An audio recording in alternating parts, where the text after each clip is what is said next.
Hey gamers, today we're going to look at Sabika. Let's check it out. Wow, there is a lot of setup for this game. This is a huge board here, so let me start from the top and go down here. First off, you use this little gold book marker, place on the 1. You'll shuffle these 3 kind of book tiles here. They're have an A, B, and C on them, then shuffle them all up and put one into each one of these outlined spots on each one of these rounds here. There are several others too you can choose from in a bag full of them. Over here you're going to divide these little building houses by the brown tiles and then put the blue tiles over there. I'm glad they picked 2 colors that look very similar. Your little whatever this is, looks like a little broken bottle or something. It goes right over here. This is the Sultan's Favor track here. You're going to shuffle these little storage buildings tiles, put one on each side of the board there, and then place out 2 each on the sides here. By the way, this is the 3 to 4 player side. There is a 1 to 2 player side, and in a 3-player game, there are certain areas on the board that you're going to go ahead and blank out. And even some of the areas here have a little 4 on it, tell you wouldn't put anything down there if it wasn't a 4-player game. Anyway, you'll shuffle these decks of these cards here, put 4 out here, shuffle the poem deck, which is this deck here, and you'll put 4 or 5 out depending on the number of players.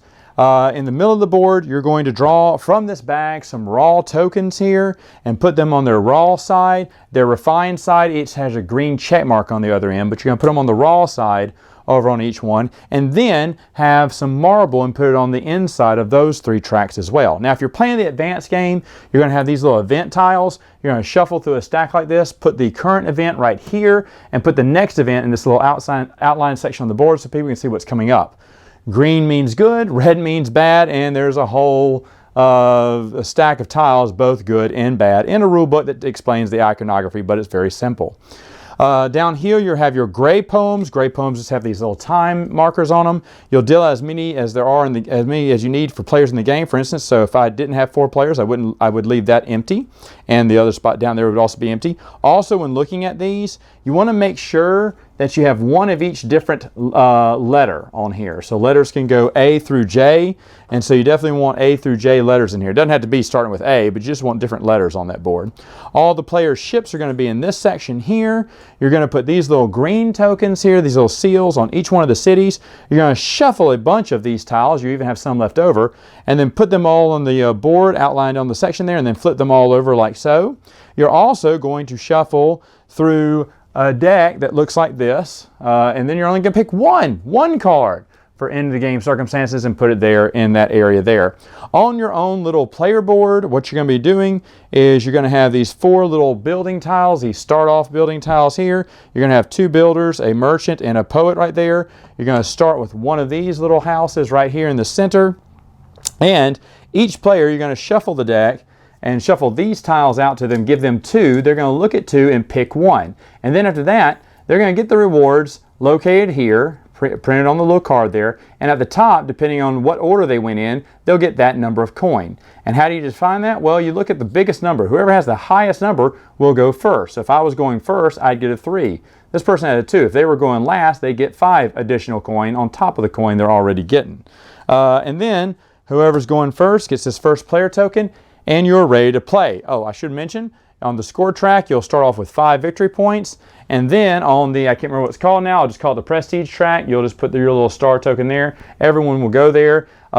You'll put it in the stacking order, which means that first player will be on top, and then 2nd, 3rd, and 4th, and 5th, because whoever's on top would be going first here. Now, how the game works is very simple. It's basically 3 different rondelles here. Your builders go on these rondelles, you have 2 of them. Your merchant goes on the middle rondelle, you have 1 of them. And your poet goes on the middle, the inner rondelle, and you only have 1 of those as well. And in any order, you can take one of these off your board and put it in an area to take that advantage. Now, I will say this, if you're going on an area with other people, you will have to pay a coin.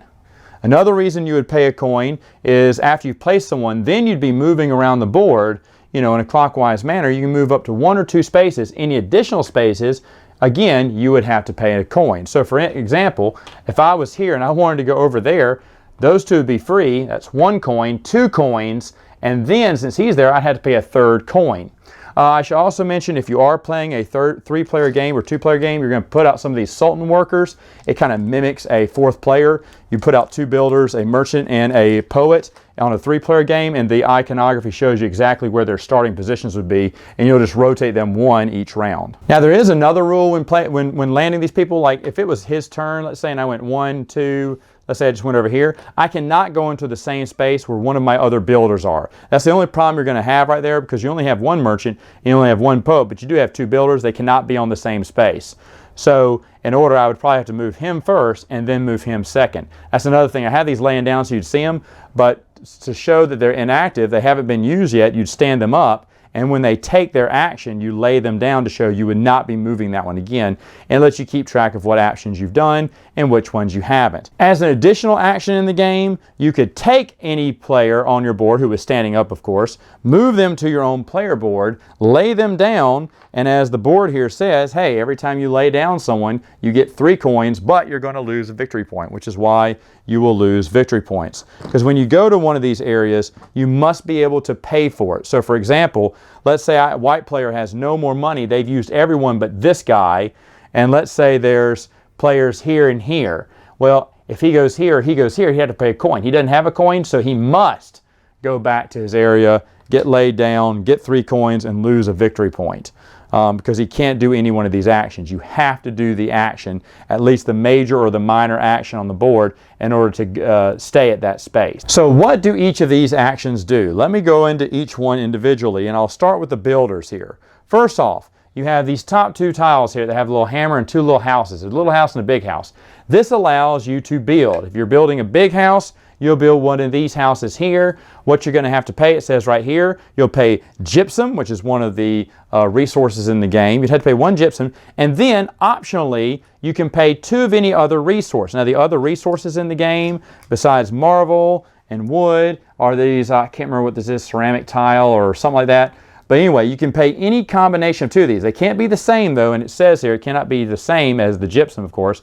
You can pay 2 different types, and no matter whatever you pay, there's this little score marker here, and it says, okay, if I paid 1 gypsum, 1 wood, and 1 of these ceramic tile, I would make 1, 2, 3, and that's 4, so I'd make 7 points. So I'd move myself up 7 points in the game just for building this tile. Now, when I do that, I would take the rewards here. This is 1 of any type resource, and you store resources here on your board like so. Right now at the beginning of the game, you only store 1 resource as shown on the little cargo icon at the bottom of each one of these, but you can upgrade these later on, which I'll talk about. And then you move up the Sultan track. Now what the Sultan track does, and after I'm done, I would just flip this over to show the icon. That's all I would need to show at this point.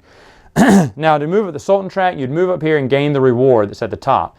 Anytime you move up, you can always get that reward or the one behind it if you wanted that one, instead. All the way up to when you get here. When you get up to the last one and you have to take a reward, you just get 1 victory point, and then you can go back and take any of these past previous awards. That's what the Sultan's track does there. Now, for the first 2 rounds, when you're building these major buildings, you're going to be using the brown buildings. And then, once you get to the 3rd round, it says 2. You'd wipe the board of these, and now everyone can just purchase the dark blue ones instead for the rest of the game. Now, that's a major house. What about a minor house? A minor house are these cards, and all you have to pay is the resource at the bottom. So this one would be a marble. This one would be a wood. Sometimes it's gypsum, whatever it is. So you'll pay it, whatever it is, and then you're going to place this one on your player board. Now, you can place it over here to the left or here to the right. If it doesn't match up with the color, that's fine, just nothing happens. However, if you were able to make a match, and this is a question mark here, which means it could be anything. So that means I'm matching 2 blue. Well, in that case, what does blue get me? Blue gets me a gypsum, a ceramic tile, or I can go and purchase a poem if I want to. There's either or actions here. The iconography is very simple. But you only get that reward if you match. And you keep going back side to side, hopefully trying to match the colors here. And again, this will wipe at the end of the round, so you can get 4 new ones. Or for 1 coin, you can wipe the entire board, gain a victory point, and flip out 4 more to choose from, which is probably what I would do because that'd be a little bit better. But anyway, that's how you build a major or minor action, okay? I mean, a major or minor building. The other 2 spaces right here give you resources. This gives you 3 of any type. This says gypsum or wood. This says wood or marble. So I could get 3 marble if I wanted, or a wooden 2 marble, or 2 wooden marble, whatever you want. Remember, you're wanting different types here because you can pay those different types. And same thing with minor buildings. You can pay whatever this basic type is, and then 2 different type if you want to, or 1 different type. It says here on the board. So maybe I have some gypsum and some marble I want to pay on top of this. Well, 1 wood plus some gypsum plus some marble is 6 more points. So I'd move up 6 more points in the game. So you really can get some points by building the major and minor buildings there. And of course you want different resources, and you can get those from going to those 2 areas there. These 2 areas on the board are connected to these little storehouses here. So you can only buy, either if you're on this area, you can buy one of these 2, or on that area, you buy one of those 2. And the first time you upgrade one of your storage units, you're going to take whatever tile it is, you're going to get the reward at the top, and then you're going to place it down, and it covers up this. All these have a little number 1 victory point on there. So I cover it up, and I get a victory point. On top of that, though, is now I've gotten this extra bonus, and I have 2 boxes there. So that means 2 items can be there, and 1 in the other ones. Now you can upgrade these a second time later on, and when you upgrade it a second time, all you're going to do is take it and place it over this number 2. You have the number 2 victory points on top of all these. So now you'd place it on top of number 2.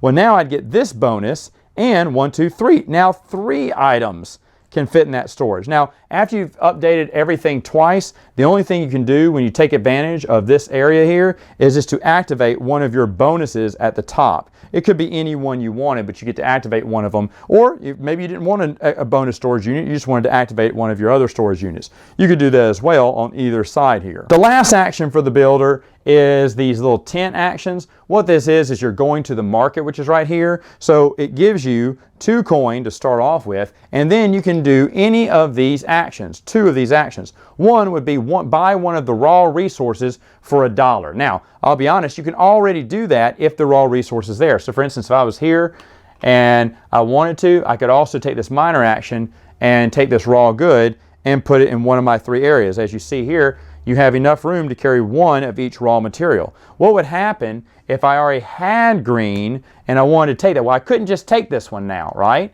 I couldn't just take this one. What I do is instead of take that one, I would refine this one and flip it over to be checkmark good, and that means it would have to go into my storage now. Now, if ever you run out of room for storage, you can always boot something out and put something in its place. Same thing for the marble on the inside. Whoever lands on there, they're free to take that marble if they want. There are additional minor actions in the game, but I'll explain what they are later. Anyway, so I take my 2 coin, and then here it says, hey, I can take any raw resource I want for $1, or I can sell a refined good for $3. Each one of these are 1 action each, so I could do maybe both. I take a raw action, take a raw good, and then I sell a refined. Or maybe my actions could be buying certain resources, and they have the cost right there at the top. If I want to sell those resources, I can sell them right there at the bottom and make money too. Again, this is all just 1 action. So if I wanted to sell these 2, that would be 2 actions there. All right, or buy 2 of some type, that would be 2 actions. Another thing you can do is trade. You can always trade up. So gypsum for wood, wood for marble, marble for ceramic tile. If you were to move that backwards, like if I took one of my ceramic tiles and moved it to marble, then I would get that marble, but I'd also get a coin, and that's shown here on the track. So I can do any number of these up to 2 times, and that would be my turn there. All right, now again, that's all the builder's actions. What the poet can do, and I'll go ahead and talk about him. He's got first off the sail action. It says a little sailboat there. And what they do is you take your little sailboat and you'll pay the coin of wherever you want to go. So for instance, if I wanted to go starting from here, maybe I want to go all the way to this building here. Okay, well, how can I get there? Well, that would cost me 1 to travel here to here and 2 to travel there.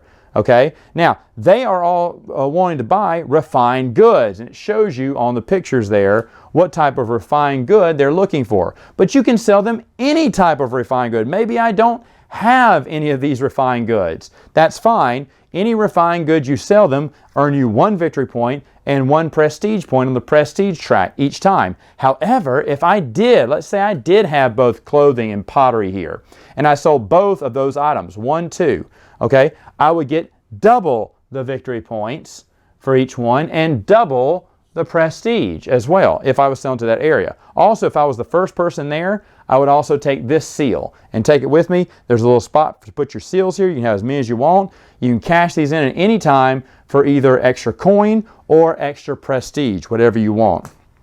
Now, the second action that the merchant can do is go over here on these little handshakes. And the handshakes are shown on these cities here. If your boat is already in a city, he can confirm maybe a long-term agreement with them and move over to the right side of the board there underneath the handshake item. Now, they will get, of course, these bonuses here when they come here and pay their stuff, but they'll also get bonuses here at the end. If it's red, they're going to get whatever bonus is immediately, and usually it's an action that they can do on the board, so an additional action, which is really good. If it's blue, then that means at the end of every round, they'll get to do something. Like this person gets to take one of those three types of resources: gypsum, marble, or wood. But only when you're to the left side. Now, can other players come in and sell stuff to them? Yes, they can. Can other players confirm? Yes, they can in the city. But when another player does it, you're going to gain a victory point and a coin whenever someone does that. Because, and in fact, actually it says right there on the board there, a victory point and a coin just for moving over there. So, and then of course, if someone else were to move their boat in, then both of these players would get a victory point and a coin. So you definitely want to be the first in all of these. Now, you didn't have to stop here if you don't want to. You can travel on later on and maybe sell some goods over to this area, that area. You can travel wherever you go, wherever the lines are. But you can't have, of course, two boats in the same city of your same color. You can't do that. So maybe this boat left on and went over here, then maybe later on I came over here and did this. All right. Once a boat leaves, obviously it's not going to get any of those little special bonuses there. Now, the third action that you can do for the merchant, the final one, would be one of these two spots here. And basically what it says is it has a little icon. So whatever city they're in, you get to take, and the icon matches this little shield right here, this little thing. So they would get that, ceramic tile or whatever. If they were in one of those cities, they'd have to get it. So this person would get 3 coin. And you can pick the city. If you're in multiple cities, pick which one you want. Then you can do 2 refinement actions. Refinement actions are taking some of those raw goods that are on your player board and flipping them over into refined goods if you want to. You can do that as well. That's what the merchant can do. Now, in addition, let me talk about some of the minor actions. Minor actions would be to refine. It's different on each side. So if the builder was here, to refine would cost him 1. But for the merchant to refine, I guess he's a fast talker, it cost him 0 because this is a 0 on his side of the board. Vice versa on this end here, this can give you 1 resource, either gypsum or a wood. If I want to take that option, I'd have to pay 2 coin. If the poet wanted to take that secondary option on top of the action they're taking, it would cost them 1 coin. So it's always cheaper to do things from the inside, so you got to look at that both ways. Now you can take, one or the other or both if you wanted to on your turn. But either way, that's for you to decide. Now, let me get to the final action, which is the poet. These two, of course, grab poems. You can grab any poem you want. Reds are a one-time only. It has a lightning mark by it, so it's one time only. Blue is just an ongoing cheat, advantage in the game. On your player tile here, red ones will be stacked over to this side. You'll tuck the card underneath the board here and stack them out that way. Blue is on the other side, and you'll stack blue poems and stack them this way. You can also, at these areas, buy a gray tile. These are in-game points you can score at the end of the game, but you can only have a total of 2, and there are little spots underneath your player board for both of those to hang. Now, the price of these is very simple. For red, even says this. To buy a blue, let's go with blue first. It costs 1 coin plus 1 coin for any existing blue you had. So if I had 2 other blue, this would cost me 3 coin. For red, it would cost me 2 coin for a red poem plus a coin for any additional red poem I had. So if I had 1 other red poem, this poem here, if I had 1 red poem tucked under my player board, then a second one would cost me 3 points, and so on and so forth. And you get to decide which one you want, which action you want to take. For the gray ones here, it says at the bottom, it costs 4 for the first one and basically 5 for the second one, even because you can only get 2 there. But that's what poems do there. You just have to read them. What they do, they're very self-explanatory. The other thing is, though, if you got red poems, why are red poems more expensive if they're a one-time bonus? Because here on these 2 tracks, if the poet goes here or here, they can renew or activate another red poem. So you can get that special bonus again if you want it. All right? And then the third action they can do is basically just make you some money. If they go there, they get 3 coins plus an additional coin for every 2 poems they have. So if I had a red and a blue, I'd get 3 coins plus 1 more coin because I have 2 poems. That'd be 4 coins right there. So that's the 3 things that the poet can do on top of these minor actions, of course. Now, how the end of the round works, once all the players have taken their actions, you'll stand everyone up, you'll refill raw goods into these areas, refill materials, so if someone had taken that marble, you'd replace it with another one, and then you would move this book, you'd score it and move it on to the next one. Now, when you move it on to the second round, at the end of the second round, you're going to score this. This is certain types of buildings. Remember, these tiles can always be different, and you're going to put it right here in the little outlined area, and everyone who has that icon is going to get a victory point. So, for example, let's say I had built these 2 major buildings here, and this one has trees here, this minor building. Okay, I see that's worth a point because it matches the icon there. Both of these are worth victory points because that'd be 3 victory points. And I'm going to score that every 2nd, 4th, and 6th round because now that will always be scored throughout the rounds here. And then, of course, remember when you get to the 3rd round, you'll eliminate the brown and only focus on buying blue. But then you'll go to the 4th round. And now this one's here. This one's about ships. If you don't know what they mean, the iconography tells you. But anyway, you'd score that one and that one again. And then at the final time, you'd score this one, which is now worth 2 victory points. So in this example, red poems would be worth 2 victory points each. And then you'd count this victory point again and this victory point again. So these can add up over time. One more thing I should mention, though, on the prestige track, starting with round 2, at the end of round 2 and every other round, you're going to be going down that track, either 2, 3, 4, 5, 6 spaces. And what if you can't get to the bottom of the space? Well, you're going to have to suffer a penalty, which usually is going to require you to lose some victory points there. So you definitely want to make sure your prestige track is high because you're going to be losing more prestige as each round goes by. Now, after you're all done with that, whoever is highest on this track, remember, a tiebreaker is someone who's on top, they get to either be first player or choose someone else to be first player. Why would you choose someone else to be first player? Because maybe to get to a certain area, you want them to move first so you can move in. I didn't think about that till we started playing this game a little bit. But yeah, you may not always want to be first player. In our games, no one wants to be first player. But anyway, they assign first player and then the round starts again. Of course, you're going to deal out any more storage buildings, any more cards here, deal out more poems, and then you're basically ready to go. After the end of 6 rounds, you're going to add up all of your victory points.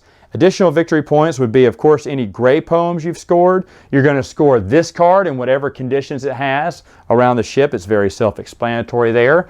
You're also, and it says here at the top of the board here, you're going to get 1 victory point for any uncashed in seal. You're going to get a victory point for every unused refined resource. You're going to get a victory point for every marble or ceramic tile that you have left over. And you're also going to get a victory point for every 2 coins you have. And whoever has the most victory points wins. Final thoughts. What do you think about the game? Wow. Didn't really know anything about this. It was on sale. I heard it was a Rondell game. I was like, ooh, I could always use an extra Rondell games. I love Rondell games. And I had to get rid of a few in my collection recently. So this is a good replacement for it. This is a great game. It's a fantastic game. Probably the first game you play should not be with the advanced version with like the little star symbol in the middle with the other one over to the side, you know, the neck in the batter's box, whatever's going to come out next, because that can throw it off a little bit. I won't always play with the events, but I kind of do like the events when we played with it before, and as an expert player, you do want to play with those later on, but not the first round. You shouldn't, not the first game, you shouldn't. It's very simple actions. You each got 4 actions or 3 actions each you can take, 4 actions if you're on the builder side realm, but it's so easy to figure out. It looks like it's a lot, but it's really not. Now, I will be honest though, because it's simple, my group has huge AP problems with this. My nephews do not. They love the game. They love this game. They loved it. They thought it was awesome. But my regular game group, it just broke their minds. This game lasted double the time. It took over to maybe 3 hours to finish, and it should never take that long. But they were just kind of like, where do I go? When it's simple choice, I don't get that. It was simple choices too. They played harder games than this. But it did have a lot of analysis paralysis when playing this. Now, for me, this is a great game. I love the fact that there's several roads to victory. First of all, man, how can you do with only 4 actions every round? No, there's ways to get those free actions. Move those ships to those red cities. Get those free actions. Get those instant actions. Get those poems that give you the bonuses over and over again. Sometimes they can give you extra actions. Or get the blue one. The blue poems are always good because it's like a rule break. It's going to help you out. There are so many times I forgot that I had a special ability where I could pay 1 less coin landing on an area. It would have opened up my game a lot more if I remembered I had it. And then don't underestimate the gray ones. I forgot to get those the first game we played. Someone got 2 of them, and I think if he didn't win, he came very close. I remember he was behind, but then he was the only one to have gray ones, and he scored victory points on them. And of course, looking at the gray poems, it gives you an idea of, hey, this is where I need to be. Because sometimes it's like first, second, third player. Ooh, first player is in last place right now. So if he gets those points, it doesn't matter. I'm going to get second. I could give him more points and pass over first. I mean, there's really a lot of thought into this.